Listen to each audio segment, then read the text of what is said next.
What would you do if grief left you with nothing but broken wood and cold ground beneath your feet? She stood there before sunrise, hands shaking, trying to fit splintered boards together. The boards were uneven. Some were cracked. Others barely held a nail. This was not a home. It was a last attempt to survive.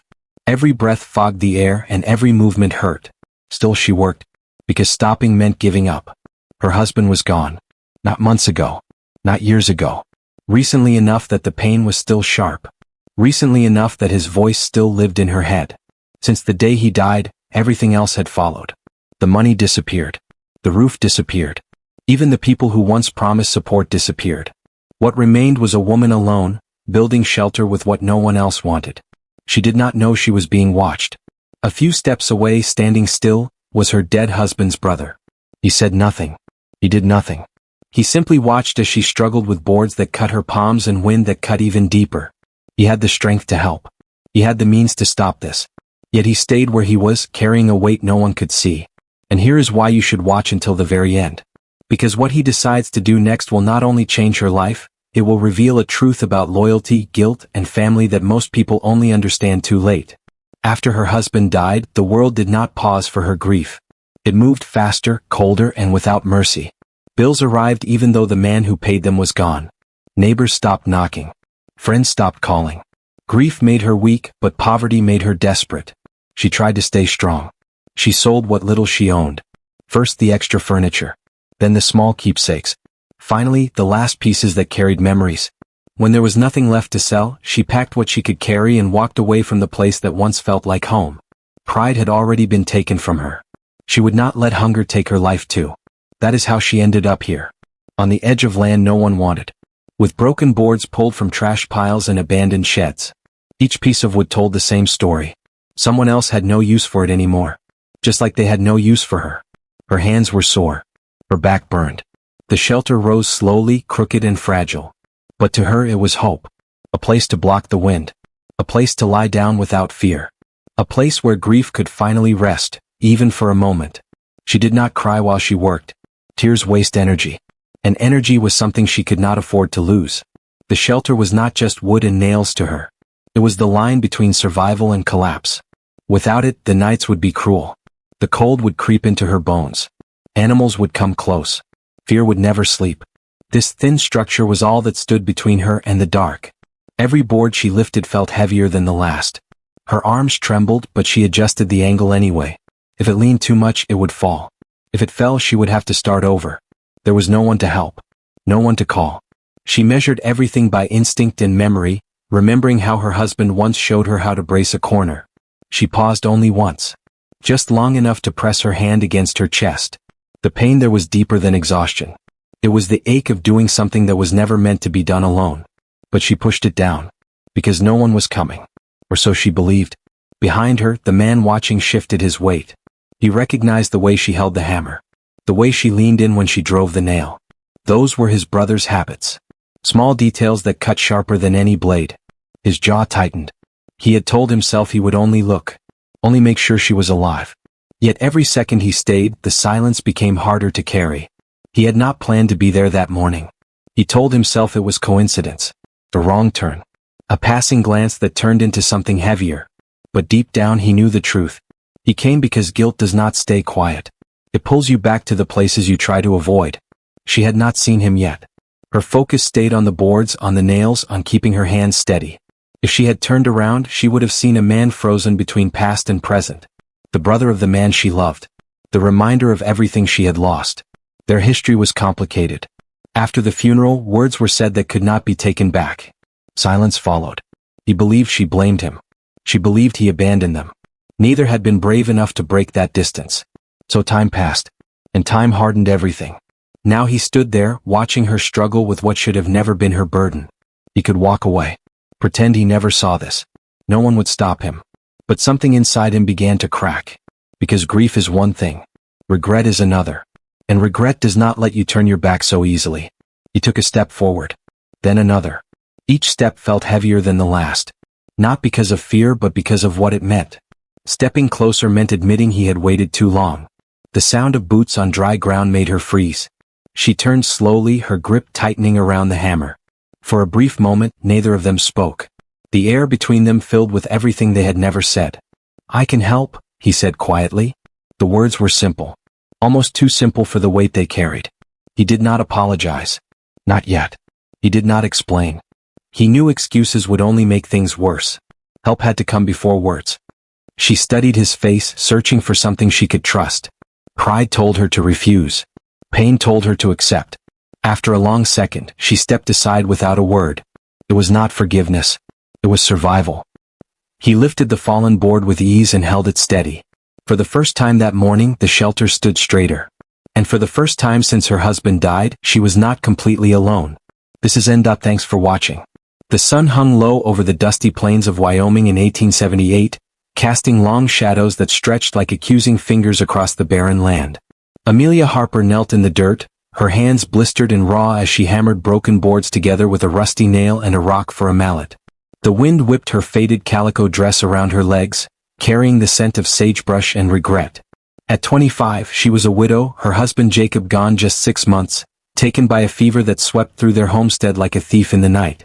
Now she built this pitiful shelter alone, a lean-to against the ruins of their cabin, which had burned in a suspicious fire the night after Jacob's burial. Folks in town whispered it was no accident, but no one dared say it aloud. Amelia's dark hair escaped her bonnet, sticking to her sweat-dampened forehead, but she didn't stop. Pride burned in her chest hotter than the sun. She wouldn't beg, not from anyone, especially not from the man watching her from horseback 100 yards away. That man was Silas Harper, Jacob's older brother, tall and broad-shouldered with a face carved from granite and eyes as cold as the mountain streams. He sat his horse like a king surveying his kingdom, his fine leather coat unmarred by the dust that coated everything else.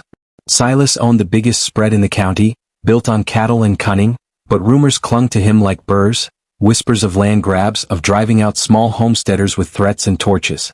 Jacob had always said Silas was jealous, that he'd wanted their little plot for its water rights, the only reliable spring for miles. Now, with Jacob dead, Silas watched Amelia struggle, his lips curled in a smirk that made her blood boil. He didn't offer help, he just watched as if her pain was his entertainment. Amelia glanced up once, meeting his gaze, and the hatred there chilled her. But she hammered on, each strike a defiant rhythm against the injustice that had stolen her life. The town of Willow Creek lay 5 miles east, a cluster of saloons, a general store, and a sheriff who turned a blind eye to men like Silas. It was a place where the Wild West's promise of freedom clashed with the harsh reality of discrimination, against women alone, against anyone not born with the right name or skin. Amelia wasn't from here. She'd come west with Jacob from Ohio, dreaming of a fresh start after the war. He was kind, with laughing eyes and hands that built dreams from nothing. They'd claimed this land under the Homestead Act, planting corn and raising a few head of cattle. But Silas had always loomed, pressuring Jacob to sell, calling him weak for marrying an outsider girl with no family ties. When Jacob refused, the trouble started. Fences cut, cattle missing, and then the fever that no doctor could explain. Amelia suspected poison, but who would believe a grieving widow against a powerful rancher? As the sun dipped lower, Amelia's arms ached, but the shelter took shape, a flimsy wall of splintered wood scavenged from the burn. She wiped her brow, thinking of the baby growing inside her, Jacob's last gift, due in spring. She had to make this work. There was no going back east to judgmental relatives who'd never approved of her western adventure. A shadow fell over her, and she looked up to see Silas dismounting, his boots crunching the dry earth as he approached. "Well, sister-in-law," he drawled, his voice like gravel under wagon wheels, "looks like you're making a fine mess here. Jacob always said you were stubborn as a mule." Amelia stood slowly, dusting her hands, her chin lifted in quiet defiance. "I don't need your opinion, Silas. This is my land. Jacob's will says so." He chuckled, low and menacing. "Wills can be contested, darlin'. Especially when there's no witness left alive but me." Danger hung in the air like storm clouds. Silas stepped closer, his hand resting on the pearl-handled revolver at his hip. "You could make this easy. Marry me and all this becomes ours. I'd take care of you proper." Amelia's stomach turned at the thought. Silas, with his wandering eyes and iron fist, had always looked at her wrong even when Jacob lived. "I'd rather die in this dirt," she spat, her voice steady despite the fear clawing her throat. He grabbed her arm then, his grip bruising. "Careful, girl. Accidents happen out here." She wrenched free, heart pounding, and back toward her half-built shelter. Silas mounted up, laughing. You'll come crawling soon enough. Winter's comin'. As he rode off, Amelia sank to her knees, tears mixing with sweat. But in that moment courage sparked. She wouldn't break. Not for him. Word spread in Willow Creek like wildfire. Old-timers at the saloon shook their heads over whiskey, muttering about Silas's wrongful past. He'd come west after the Civil War, dodging draft dodgers' accusations back in Missouri, building his empire on shady deals. He'd run off Mexican sheepherders last year, claiming they stole water, though everyone knew it was prejudice pure and simple. Them foreigners don't belong, he'd say, rallying the town with talk of pure American stock. Jacob had stood against it, hiring a Mexican hand named Raoul to help on the farm, treating him like family. Silas hated that, called it weakness. Now, with Amelia alone, the town watched, some with pity, others with fear. But one man listened closer, Cole Redmond, the new deputy, a tall stranger with a scarred cheek and a sense of justice honed by his own losses. He'd lost a sister to a land baron's greed back in Texas, and something about Amelia's story stirred him. Cole rode out the next day, his badge glinting in the sun. He found Amelia reinforcing her shelter with sod bricks, her face set in determination. "Ma'am," he said, tipping his hat, "heard you're having troubles." Amelia eyed him warily. Lawmen in these parts often danced to Silas's tune. But Cole's eyes were kind, green as prairie grass. "I'm buildin' what I can," she replied. "Ain't a skin for help." He dismounted, offering a canteen of water. "Sometimes help finds you. Tell me about the fire." Haltingly she did, the smoke in the night, the flames devouring their home, Jacob's fresh grave nearby. Cole nodded, his jaw tightening. "Sounds like arson. And that fever might not be natural." Amelia's hope flickered. "You believe me?" He met her gaze. "I do. But we need proof." As days turned to weeks, danger mounted. Silas's men rode by at night, whooping and firing shots into the air, trying to scare her off. Once, a rattlesnake found its way into her bedroll. Coincidence? Amelia doubted it. She slept with Jacob's old rifle close, her belly swelling with new life. Cole visited often, under pretense of patrols, bringing supplies and news. He dug into Silas's past, riding to neighboring towns for records. What he found chilled him. Silas had a history of accidents. A rival rancher drowned, a witness vanished. And Jacob's will? Filed, but Silas claimed forgery, saying Jacob promised him the land verbally. "It's his word against a dead man's," Cole said one evening by her campfire. Amelia stirred the beans, her voice soft. "Then we make it against the living." Love blossomed quietly amid the hardship. Cole's stories of his Texas childhood mirrored her own losses. Parents gone young, a life of wandering. He taught her to shoot straighter, and she shared Jacob's dreams of a fair West, where dignity wasn't reserved for the rich. One starry night, as coyotes howled, Cole took her hand. "You're the bravest woman I know, Amelia." She blushed but didn't pull away. "And you're the first man since Jacob who sees me, not just the land." But Silas watched, his jealousy festering. He cornered Cole in town, warning him off. "That widow's trouble. Stay away or you'll regret it." Rescue came in the form of Raoul, the Mexican hand Jacob had trusted. He'd fled after the fire, fearing blame, but Cole tracked him down in a border town. Raoul returned under cover of night, his testimony burning like a brand. He'd seen Silas's men near the cabin the night it burned, smelled kerosene. "Senor Jacob was good to me," Raoul said, his accent thick with emotion. "No discrimination. He treated me like brother." Amelia hugged him, tears flowing. Together they built a case, but danger peaked when Silas learned of Raoul's return. He rallied a posse, rough men fueled by whiskey and bias, planning to run out the greaser and the widow. The showdown came on a blustery autumn day. Amelia was nailing the last board when hooves thundered. Silas led 10 riders, rifles drawn. "Time's up, Amelia. Sign over the land or we'll take it."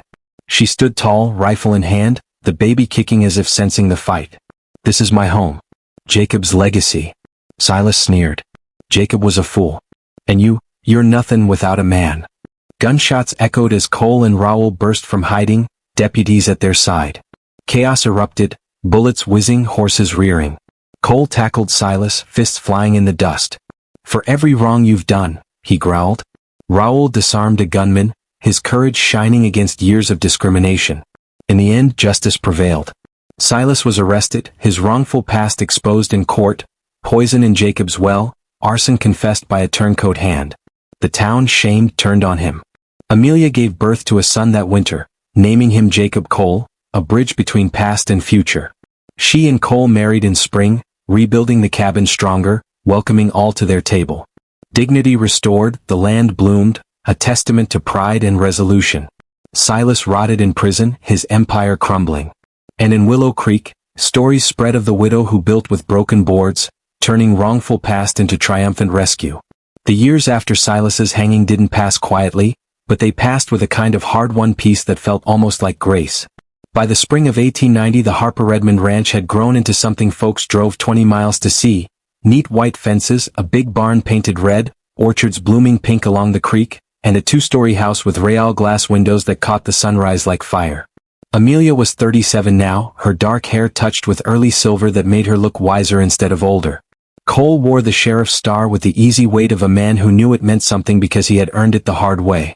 Little Jake was 12, tall for his age, with Jacob's quick laugh and Cole's steady hands. Raoul's children and Jake ran wild together, speaking a mix of English and Spanish that sounded like the future. But the past has long fingers. Word came down from Cheyenne in the fall of 1892 that a new land company out of Chicago was buying up every homestead along the railroad right-of-way. They paid good money, too good, some said, and when folks held out, accidents started happening again. Wells poisoned, haystacks burned, children scared by masked riders in the night. The company's agent was a smooth-talking man named Mr. Everett Lang, but everyone knew who really pulled the strings. Silas Harper had died on the gallows, but his old partner, Judge Harlan Whitaker, still sat on the territorial bench, and Whitaker had never forgiven Cole for the testimony that sent Silas to the rope. Amelia found the first notice nailed to her gatepost one October morning. A legal paper saying the railroad needed a strip of her best pastureland and offering half what it was worth. She read it twice, folded it small, and slipped it into her apron pocket without a word. That night she and Cole sat at the kitchen table long after Jake was asleep. "They'll take it if we don't fight," Cole said quietly. "Then we fight," Amelia answered just as quiet. They started the way they always had, with neighbors. Raoul rode to the Mexican sheep camps south of the river. Cole visited the Cheyenne families who wintered along the creek. Amelia drove the buggy to every small homestead within a day's ride, carrying coffee and cornbread and the same question, "Will you stand with us?" One by one they said yes. German farmers who spoke little English, black families who had come north after Reconstruction, Mormon settlers fleeing Utah troubles, widows and spinsters and bachelors who had nothing but the dirt under their nails and the pride in their hearts. By Christmas the valley had become two camps. The big ranchers and the land company on one side and every smallholder on the other. Lang's men rode roughshod, cutting fences and driving off cattle. One night they burned the bridge over Willow Creek, trapping families on the wrong side of rising water. Cole led a posse across at dawn, ropes tied waist to waist, pulling children and grandmothers through the icy current. Amelia waited on the far bank with blankets and hot broth, her face set like flint. The real danger came in January, when a blizzard locked the valley under 3 feet of snow. Food ran low. Wolves came down from the hills.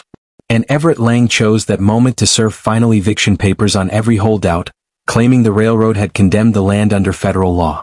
He brought 20 hired gunmen wearing deputy badges bought from Judge Whitaker. They came for the Harper Redmond place first. It was the kind of cold that hurts to breathe. Amelia stood on the porch in Jacob's old sheepskin coat, rifle across her arms, watching the riders come up the lane. Cole was beside her, Raoul and Swift Elk on the flanks, Jake and the older boys in the barn loft with shotguns they had been taught to use only if the world left them no choice. Behind them, in the house, women loaded spare rifles and boiled water for bandages. Lang rode at the front, bundled in a fur coat that had never seen honest work. He stopped 20 yards out and read the condemnation order aloud, voice carrying over the wind. When he finished, Amelia stepped forward alone. "This land was proved up under the Homestead Act," she called, voice clear as a bell. "My husband bled for it. I bore my son on it. You will not take it with paper or with guns." Lang smiled the thin smile of a man who had never lost. "Then we'll take it with both," he said. He raised his hand. That was when the rest of the valley answered. From every draw and coulee, from behind every drift and haystack, people stepped out, hundreds of them on foot and on horseback, men and women and children old enough to carry a rifle or a pitchfork. They had come through the blizzard in the night, guided by lanterns hung in trees, walking miles through snow up to their hips because Amelia had once walked miles through hate with nothing but broken boards and a baby in her belly. Lang's men looked around and saw themselves surrounded. No one spoke for a long moment. only the wind and the creak of saddle leather. Then an old German farmer named Klaus Becker stepped forward and laid his deed on the ground in front of Lang's horse. "This is mine," he said in his thick accent. "Proved up honest." A black woman named Eliza Johnson laid hers beside it. "Mine too." One by one they came, Mexican, Cheyenne, Mormon, Irish, Swedish, until the snow was covered with folded papers like white flowers. Lang looked at the deeds, at the rifles, at Amelia standing calm on her porch with the wind whipping her silver-streaked hair. He turned his horse without a word and rode away. His men followed. The badges came off before they reached town. Spring came fierce and green that year. The railroad rerouted 5 miles north through land nobody lived on. Judge Whitaker was removed from the bench after letters from every homestead reached the territorial governor. Everett Lang left Wyoming and was never heard from again. The ranch grew again, new families, new babies, new stories told around new fires. Jake courted a girl named Sophia, Raoul's youngest daughter, and nobody batted an eye. Cole taught school in the winters, reading law books to children who would grow up believing justice was possible because they had seen it born in snow and courage.